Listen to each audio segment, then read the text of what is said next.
অন্তর্বর্তী সরকারের তথ্য উপদেষ্টা মাহফুজ আলম আজ সামাজিক যোগাযোগ মাধ্যমে একটি পোস্ট করে ডিলিট করে দিয়েছেন। বিষয়টি নিয়ে ফেসবুকে বেশ সমালোচনার জন্ম হয়েছে। অনেকেই প্রশ্ন তুলেছেন, একজন উপদেষ্টা কি এমন পোস্ট দিয়েছে সেটি আবার ডিলিট করেছে, এটা কি করতে পারে কিনা। চলুন দেখি মাহফুজ আলমের সেই পোস্টে কি লেখা ছিল। তিনি কি লিখেছেন?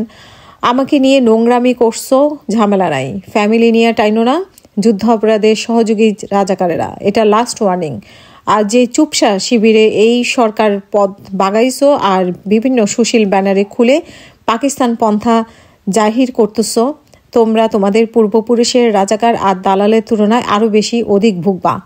যারা বিতর্ক এবং গালাগালির লিমিট জানে না তাদের আমি সহনাগরিক মনে করি না।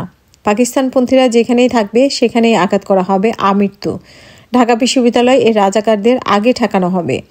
যারা এদের স্পেস দিচ্ছে তাদের জন্য গত 50 বছরের তুলনায় অধিক জিল্লতি অপেক্ষা করছে। ধারণা করা হচ্ছে গতকাল একটি পোস্টের পরিপ্রেক্ষিতে আছে তিনি এই পোস্ট করেছেন। গতকাল ওই পোস্টে তিনি লিখেছিলেন যে তিনি যুদ্ধ অপরাধের সহযোগীদের প্রকাশ্যে ক্ষমা চাওয়ার দাবি জানিয়েছেন।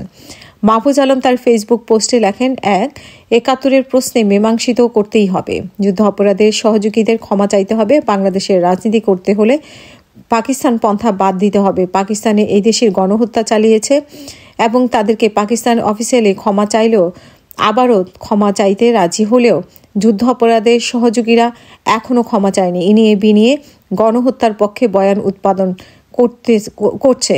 জুলাই শক্তির মধ্যে ঢুকে স্যাবোটাইজ করা বন্ধ করতে হবে, সাব দিলে আসতে হবে।